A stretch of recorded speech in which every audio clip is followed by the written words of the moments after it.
All right, that's JPEG Raw, show number 226 here in January 22nd. Actually, our first one in January, Tim. Mm-hmm. Different things have lined First up. one in 2019. Yes, yeah, that's what a better way to say it. That's what I meant to say. First one in 2019. Things have lined up where we've missed a few weeks here and we're back on track. I am talking, Tim, to I'll go into this a little bit later as one of our news articles, but a photographer who I think is a wonderful, great photographer, and talks with him to come on the show as maybe one of our first guests. And I've mentioned before we wanted to get more guests in 2019, so we're going to do that. But that's for a future date. For tonight, we're going to go over a few things and a few discussion items. One, I wanted to remember I was telling you when we talked about Christmas items last time we met. And I did end up getting some of those leaf filters. I haven't used them yet, but I got the adapter, which is this little guy. This goes on to the lens to 77 millimeter to adapt to and fit all these filters on there. I got neutral density grad set. All right. Which doesn't say here. I think it's 3. Yeah, 3. It's a 0.3, 0.6, and 0.9. What did I get here? I guess I got another grad, a 1.24 stops. And then I got the bracket itself, which is, this doodad. Right. That goes in there. So I have to report back once I start using it. I have it all, but I haven't been doing any landscape photography yet in January. I have gone out last 2 weekends and I've been shooting basketball. Photographing basketball, not shooting basketball. Photographing basketball. And I wanted to mention something that I ran into, and this may be unique to my computer, but if you have this issue come up, if you're wondering what's going on, check this just to see if you're running into the same issue. So I come back, for per game, I may take anywhere from 400 to 600 photos. Okay. In a younger child basketball game. Older child basketball game, it may be quite a bit more. Older person basketball game. And so I'm coming home.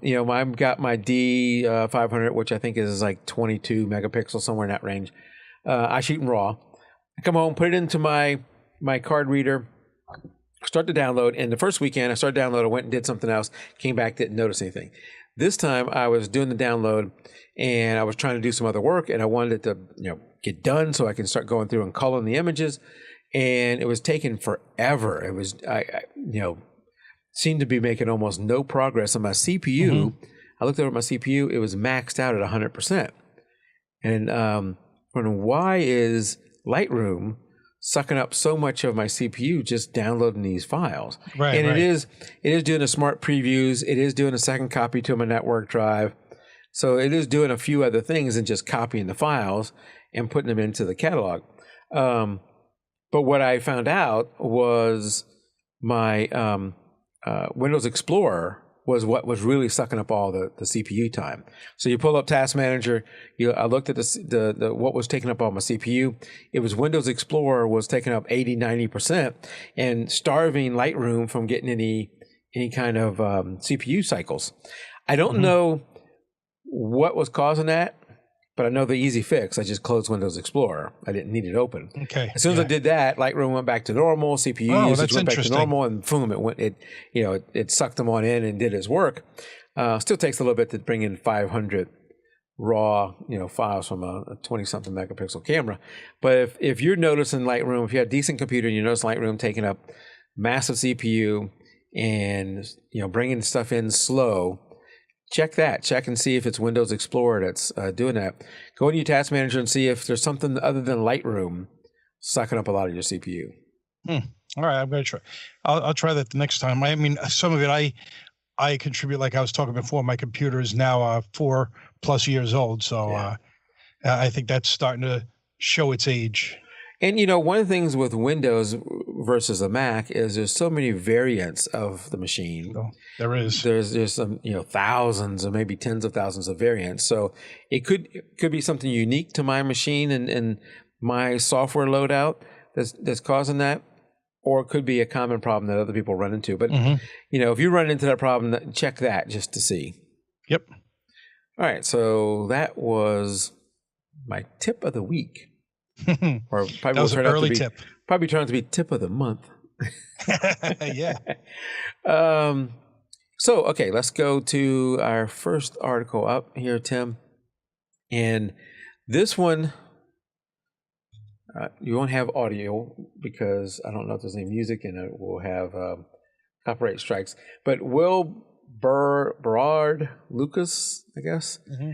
Photographer. He's I think in Antarctica right now, which is just I'm so jealous. That's just an awesome place to be. At the Slow time down to the water too. at the time of this video, he was. Well, he made what he calls. I'm cold looking at that. Yes, it is called that. He made something called the Beattlecam.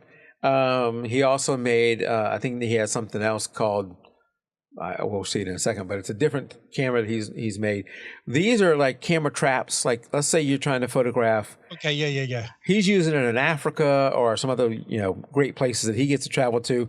If you're like me and not traveling to Africa and Antarctica and all these other places, you may That's be able bigger to. than I expected. It is. It's a fairly good size, and I think at one point a lion attacked it and it destroyed it. But you see this photo of this elephant. A wild elephant, maybe not even a wild elephant, but it's probably not a good idea to be that close to an elephant or a cheetah. Yep. Yeah, or I think that's coming up staring next. it down. That is a great shot. Yes. So you get these unique shots that you can't get, normally as just with you holding the camera. It's not that expensive. He does sell these on his website, the Beattlecam, and the other one we'll look at here in a second. The other one is more of a camera trap where it's just got basically you're showing it in the middle there.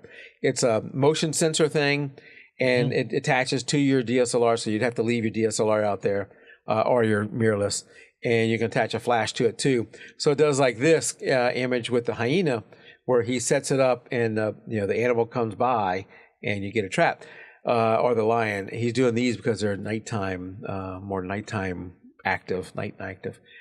But so because they're fairly reasonable, I think this is in euros when we look at it. But the camera motion sensor thing is like under $200.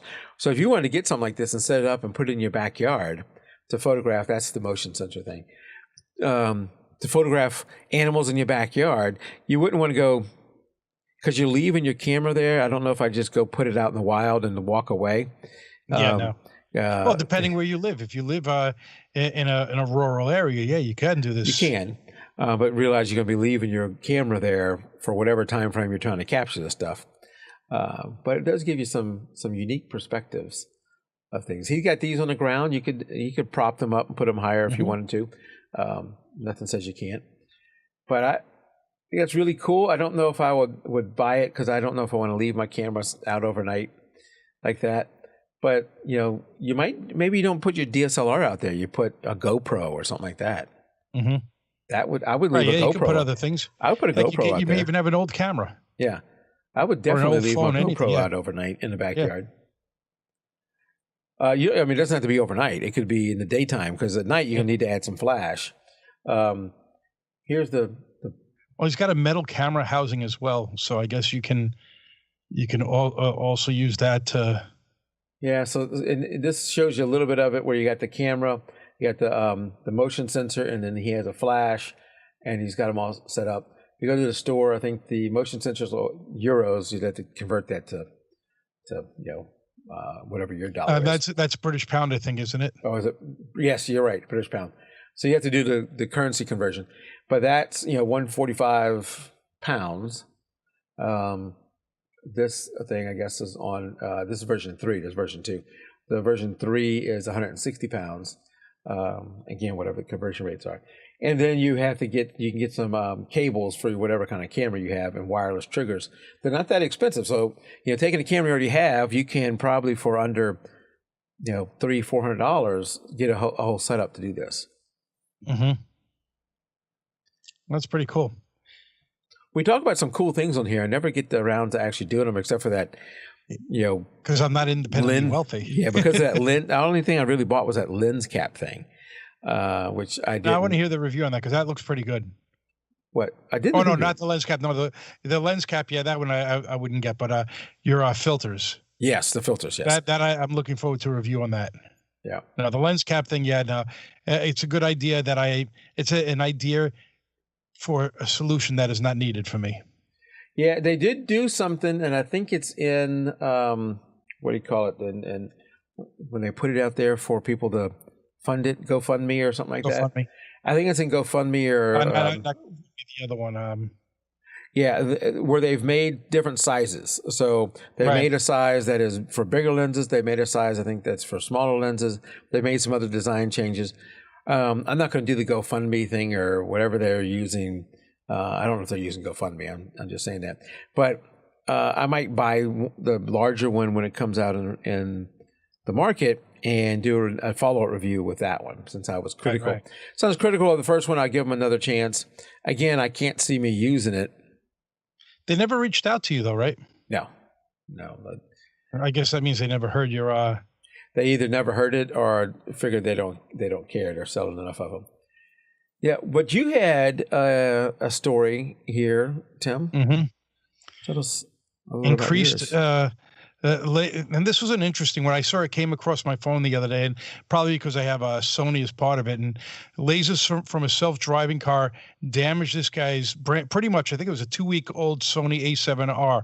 And the next picture on the article shows the type of car, and it's one of these self-driving vehicles that has a LiDAR on top of it, which is light detection and ranging unit, which helps the vehicle determine what the obstacles are around it. And it looks like he was taking, now I don't know if this is the exact picture he took of it, and it probably is, where he was under an awning of probably the hotel where the car was out at CES, the Consumer Electronics Show. And he took a picture of it, didn't think anything of it because he's taking pictures of all sorts of electronic things. And subsequently he was obviously taking more pictures, and then he noticed in all the subsequent pictures that there was an actual damage to his sensor, because it had a purple line coming down from the actual picture in every single picture, and the same thing. So apparently that's now causing issues. Now the guy said he had taken pictures of multiple other ones and never had the issue previously. So maybe this is the company. I think it's the name of the company was what was the name of it? IDAR. Yeah, something like that. So maybe their LiDAR that on top of it is a little bit more powerful than what is on other cars, and it actually damaged it. On the bright side, they did offer to pay for his camera, which, if I remember reading, was like 2 weeks old, so it was a $2,500 or $3,500 camera body, which obviously would destroy most people if you find out that your camera is damaged just from taking a picture of something that is out in the open. Now, you're not talking about going into some secure government area or something. You're talking about a car that is ultimately expected to be driving on the street where a lot of people are going to take pictures. So this is concerning, because do you really want to take pictures of it? Now, and I think of all the times I've seen people that take pictures of the Google car that's doing the mapping out there, or even the Apple car that's doing mapping. I've never heard of this before where it's damaged. Well, actually, now I think about it, the Google car, the mapping cars, that's just cameras on top. Yeah. But there are plenty of people that have taken pictures of the self-driving vehicles out there, and this is the first time that I've heard that somebody's sensor was damaged as a result of it. Now, I don't know. It looks like he was taking it. The picture may have been taken where there's a little bit of shade, so maybe there's a little bit more exposure to it, which caused it. And maybe it's just perfect timing of when the laser struck the camera sensor as he took the picture. Mm-hmm. So it's definitely concerning. Yeah, because if you think that these become more popular and there's more of them out there, blasting these laser things everywhere. Absolutely. You don't necessarily have to be taking a picture of the car to be hit. So let's say you're taking a picture of whatever one of these cars drives by, and their laser beam blasts your sensor.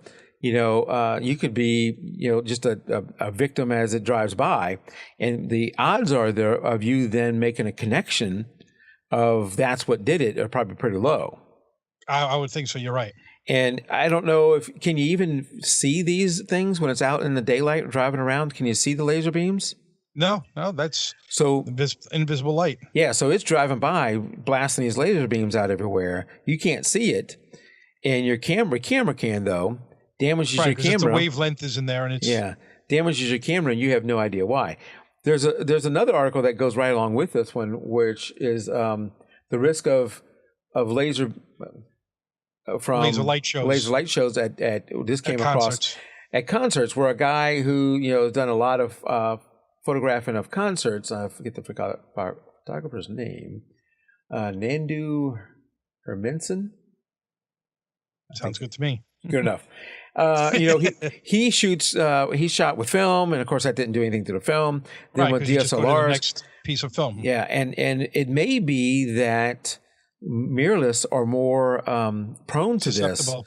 because you think about a DSLR, it's got that thing flapping up, the mirror flapping up, and exposing the sensor for a shorter period of time, where your mirrorless sensor is exposed all the time, right? Pretty much all the time, yeah. Yeah, so he had one with his mirrorless, I think it was Sony also, where he did a longer exposure because he wanted to get this unique look right here of more lights. And I think during that longer exposure, and it wasn't a really long, but it's longer than what he normally would have done, he started noticing when he did landscape photos, all these little weird things in his landscape. You can't tell there, but when we come down to this photo, you can see this. It almost looks like from that image, I don't know if y'all can tell, it almost looks like the sensor bubbled up a little bit right there. Mm-hmm. Which, he'd contacted the Actually, manufacturer. it was only a half a second shot, he says on this, Yeah. which is not really a long exposure. No. And his sensor, he was sent it in to be repaired, and the entire sensor for $500, $600 had to be replaced. Wow. And this was actually a Canon EOS 5D. So that's not even mirrorless. no, that was.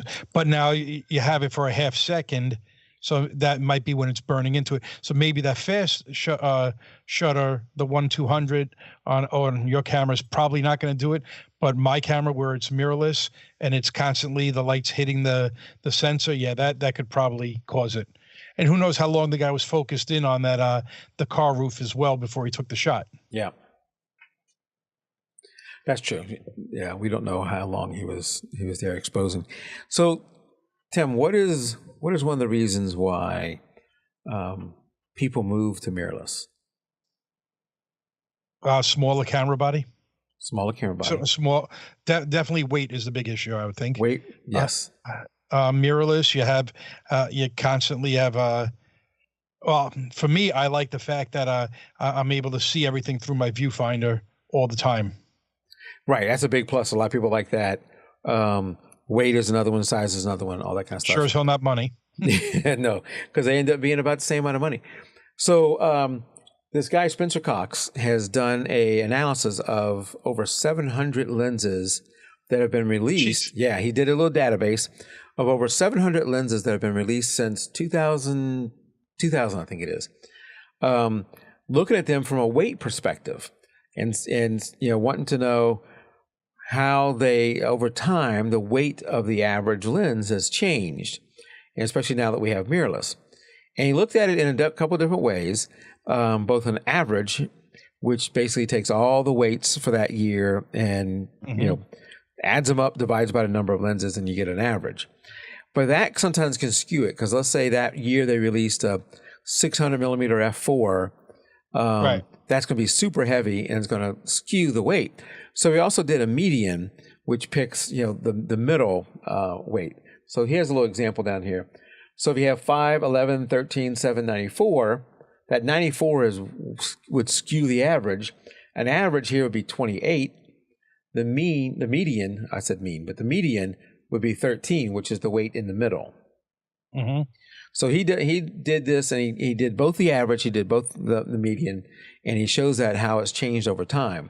With the advent of mirrorless cameras, this you would expect to see over time that the weight of the lenses on these smaller bodies, maybe in some cases, would also be coming down. The weight of the lenses would be coming down. What he found was just the opposite. So as we scroll down, and it is since 2000, I said. Where's this first graph? Did I go past the graphs? Is it not showing the graphs? Hold on a second. We may have to let's go back to you and me as I refresh that page, because none of the graphs are showing up. But you'll see an interesting trend if I get this pulled up of where the lens weights have gone.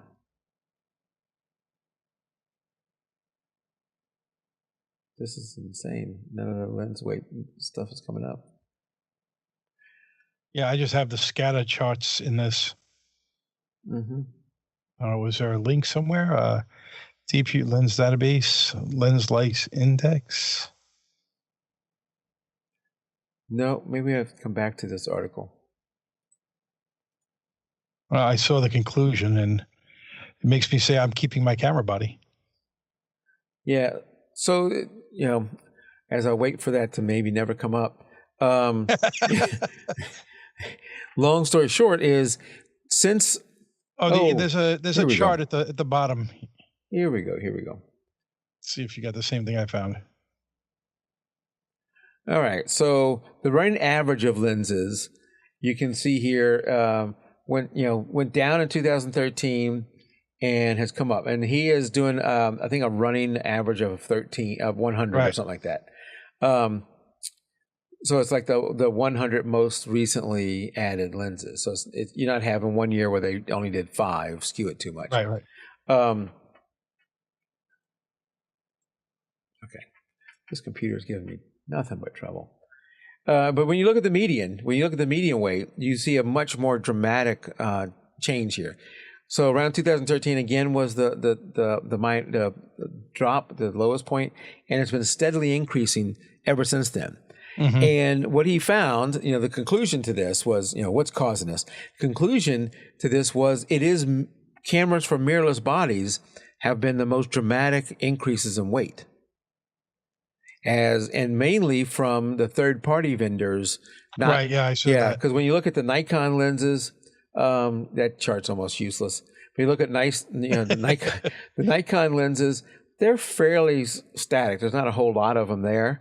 When you look at the Canon, you're seeing a pretty wild chart, but it's recently a big jump, but that may be a fewer number of lenses. It's not too bad there. The median weight of Canon, though, has gone up, but it's been more in the third party, and I don't know if he has enough of them here to show you that, but it's been more in the third party lenses and the mirrorless lenses, and that could be that the Sigmas and the Tamrons and the Takinas are producing higher quality materials and lenses than they used to, and becoming more on par with they used to be more plastic, and they may be coming more on par with the brands, and therefore the average weight of those lenses are going up. But it's the weight of the mirrorless lenses are a big driver of what he was seeing there. Well, and I think one of the other things he had in his conclusion was they're using larger glass in a lot of these lenses, so you're getting much better, much sharper pictures than you were before also. So the quality is improving, and maybe the thought, and this might be part of the reasoning, is they're able to get the clarity out of the old lens. Maybe it would have weighed 50% more, so now you're raising the weight of these a little bit to get a larger quality picture. So there's more to it than just the weight of the lens determining it. But you're right. The part of the whole idea with the mirrorless was your body shrunk easily in half, and now the camera lenses were smaller, so you weren't lugging 15, 25 pounds of camera gear around, but now you're going to be getting back to that again anyway. Yeah. That was originally the thought with the Micro Four Thirds. Yeah. Is that what it was? Micro Four Thirds? Yeah, Micro Four Thirds. Where, it's going to be a smaller sensor, a smaller camera body, smaller lenses. You're going to have the smaller kit. And it did well for a while, but it really is not, it's reached a peak and it's not growing. And, I don't know of anybody who shoots with that. And unless somebody's out in chat and wants to say something, it seems like you stuck with a DSLR, a cropped sensor from Canon or Nikon or whatever brand, or the full frame, or you've gone mirrorless and whatever crop and full frame they have.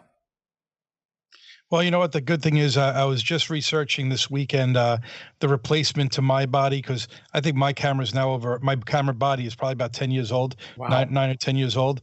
So I'm like, I want a new body.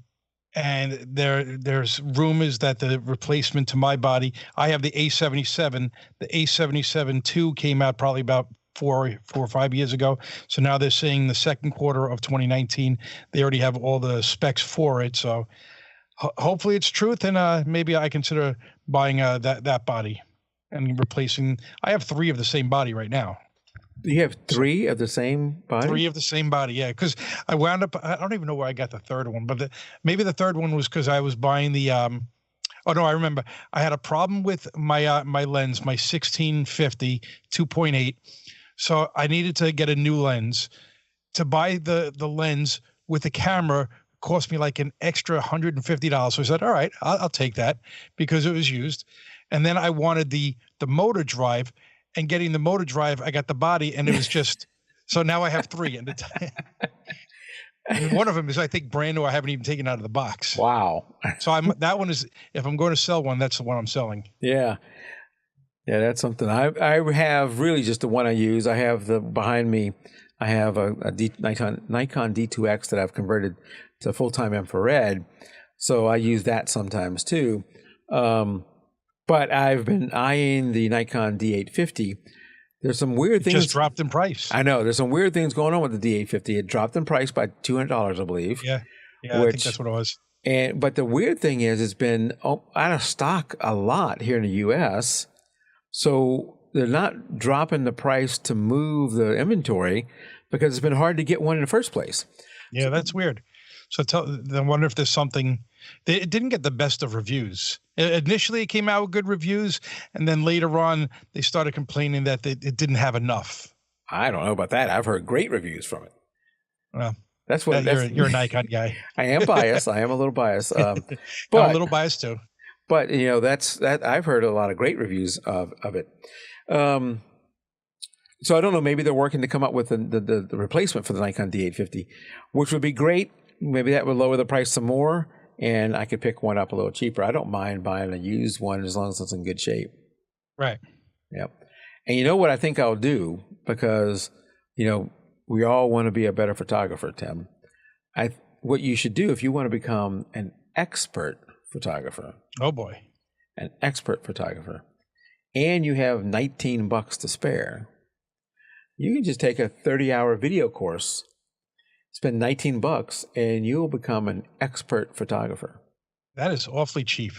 That is awfully cheap. But becoming an expert photographer, that's well, the internet can't lie, can it? I mean, it's no, they can't. This is 9 to 5 Toys, and they have an offer here for $19. You get access to 30 hours of video training, and you will become an expert photographer. That's a reduction of $226. Yes. 200. Well, originally 207. Originally 207. Yes. Now only $19. So whatever that percentage is, it's large. Yeah. Like 90%. So, if you're currently someone who's never taken a photo before and you want to quickly become an expert, you can, and I guess after this course, you can claim you're an expert. You just need 30 hours and $19, and you'll become an expert.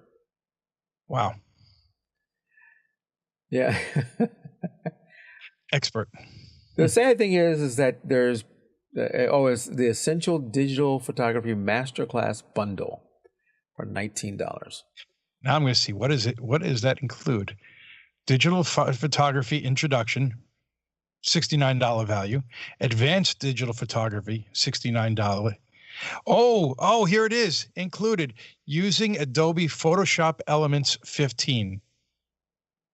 $69 value. So I don't even know what Photoshop elements are they up to.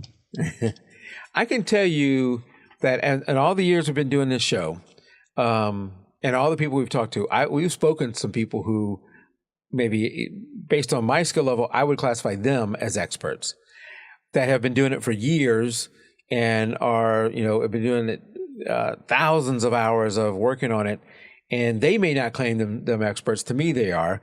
But you and I have been taking photos for years, Mm-hmm. and I know there's no way in heck I would ever say that I'm an expert, and there's no way that after 30 hours of watching a video, you are going to become an expert. I think it's good to take courses, whether it's an online course or whether it's a workshop. Workshops are great if you go and take one with a photographer that you like and you think will give you value. So not putting down those things. There's some good ones out there, but like DF said, scam. And Jan says, expert by whose standards? By the standards of people you gave $19 to. Yeah. So, and DF says, tons of experts on YouTube. There's tons of people who claim to be experts. There are people who are actually really good and you can learn from on YouTube too. And all that's going to be free.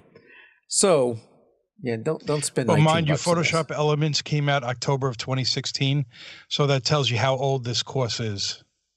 There are already 2 versions past that. Yeah, so I think that's part of the issue here. This was posted yesterday. They have. Yeah, well, no, and there it is. 90% off.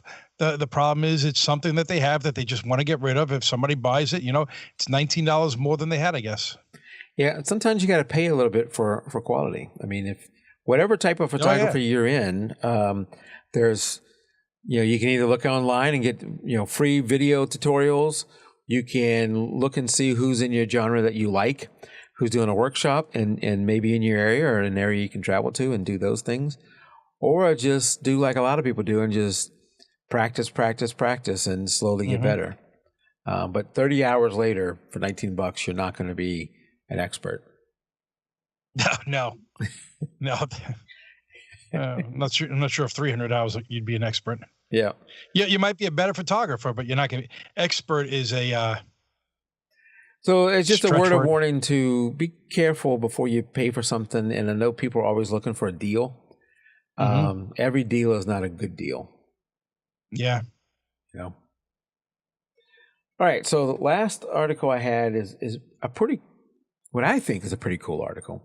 I know Christina knows this and probably Jan. Even at my age, I still play video games. My generation is responsible for or we were the generation where it started. I don't know if I'd say we're responsible for it, because I think any generation that started it would have been big. But, video games really started and became popular with my generation. So I played when I was a kid. I still play now. I play a video game with A.D. Wheeler, who's I do another podcast with and has been on here. Into the middle of the night. Yeah, we play quite often. I've met another great photographer on there who we're going to try and get in the show, Walter Arnold, who played with us quite a bit. But that leads me into this next story, in that when you play video games, I'm not necessarily playing the sports ones, but if you play Madden football or you play the soccer ones or the basketball ones or any of those, those games are taking athletes that are the current athletes, because they're making a new one like Madden 2019, because they got to do that to get you to buy another one. And they're taking the athletes of that year and putting them in the game. And they have to do something where they get, detailed photos of these athletes so that when you look at it in the game, it looks like that player. They have a studio. So this is EA Sports is doing a lot of these. They have a studio up in Vancouver, Canada, where they will bring people in and do, photo shoots with them.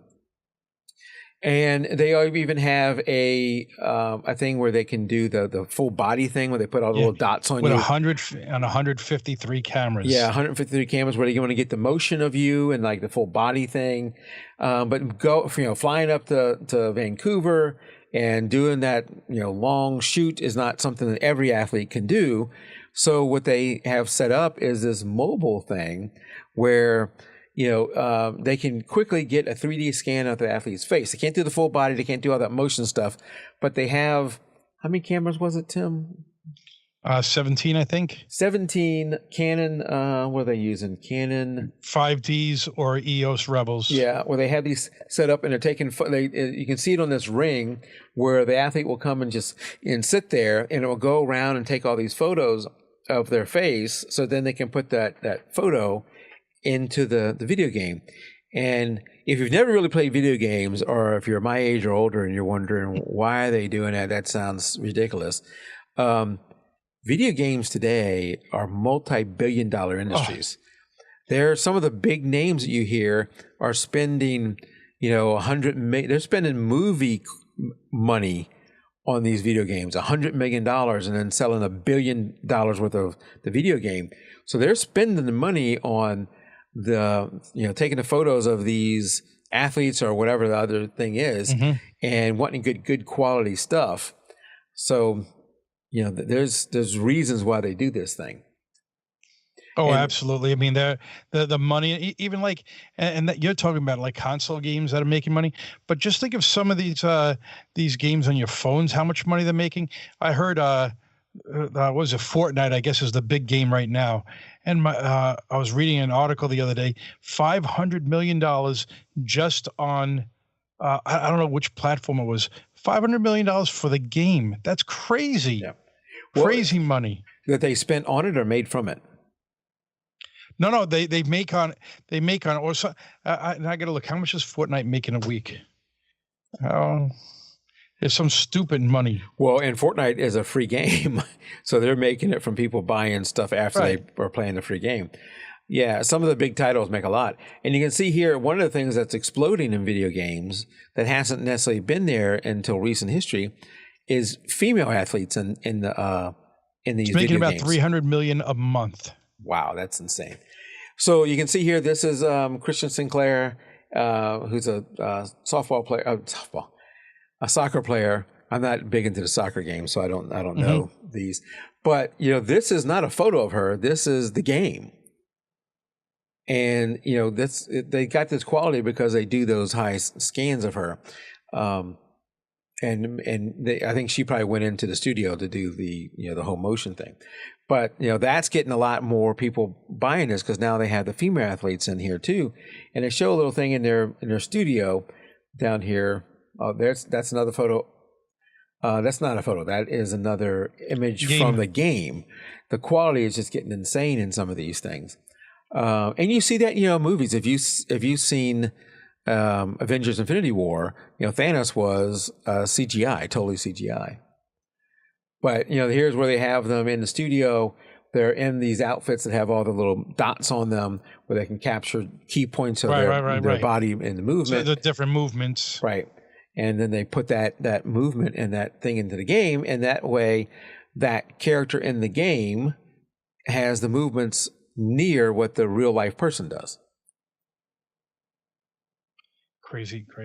Pretty cool, but I thought this little thing here with all the 17 different cameras. I've never seen that before. I've only seen where they have all the dots on the faces and everything, and that's what I actually thought they did everything with. I didn't realize that they probably have that along with these cameras. That's just, that's amazing. Yeah, this mobile unit, they can bring around the world. Yeah, they just bring it. They have a chair for the person to sit in. Yeah. So that it's probably cheaper for them to bring this than to say to, I don't know, pick a Tom Brady or something. Here, come to us into our studio. Probably cheaper for them to bring this to them. Well, also, let's say you go into the New England Patriots and you have Tom Brady and you have some other players who are going to be part of your, Madden football game. You go there, you can set this up, and you can knock out a few of them right there. So you don't have to fly them all up to Vancouver. Right. As long as you only need the facial thing, you don't need the full motion thing. Mm-hmm.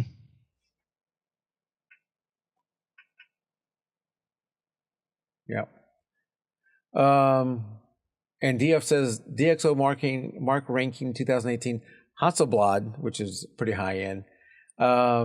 Pentax, he's giving the camera brands. Then Nikon D850 was number 3. So hey, buddy, it's pretty high up there. Nikon D850. Great camera. Just throw that in there. Yep. All right. Well, Tim, that was it I had for tonight. we can talk about the photo contest. If you're wondering where is the best of 2018, we have one more judges vote to come in. It should be here no later than Saturday, I think. So we'll probably be announcing the winner or winners, whatever, on Saturday or Sunday. I needed to confirm with her one thing, and then I'll post the 6 finalists. Okay. So the 6 finalists out there, I'll probably do that before the weekend. But we'll get the best of 2018 completed this weekend. Some great photos from 2018 that people posted there. Some we've seen before. We're probably going to change up the rules a little bit for 2019 because we wanted to give people an advantage that it entered every month versus a person who just came in and this is their first time December, entering. right. So we said, hey, anyone you entered in a previous month, you can enter here. I think we'll go back to just saying, just like every other month for the best of, you can enter 2 images. The one difference being it can be taken anytime during 2018. Throughout that year. Yeah. And that way we don't end up with, 12 images from the same person, which makes the voting a little challenging. Mm-hmm. But yeah, we will be looking for that coming up. And the other thing as we wrap up is how do you enter the photo contest? You go over to our website, which is jpegdarrell.com/contest. There's a link there for the beginners group, the regulars group. You can do it right from the website where you would fill out the form. It would take you to the upload screen, or you can go into our Facebook groups. And in the Facebook groups, at the top of the page, as this thing takes forever to come up. Let's see if either one of those want to come up. This computer is just insane. At the top of the page of each of these groups, the beginners group and the regulars group, is an album where you would enter your photo for the month and you can just upload it there. That's what most people do. It's the easiest way to do it. You can just go right there. We'll come back to that. If you want to subscribe, we're of course on YouTube, and we are on iTunes in the audio format. We're on in the audio format, we're on iTunes, Spreaker, iHeartRadio, Stitcher, TuneIn, Podbean, and Spotify. For the video format, we're large and small on iTunes, and then we're on YouTube, Vimeo, and Podbean on the video format. So you can get us in any of those locations. We're always out first on YouTube, so that's where you can get us first, and check that out. And it looks like these pages are still not coming up. You just have to imagine what it would look like. There we go. There's one.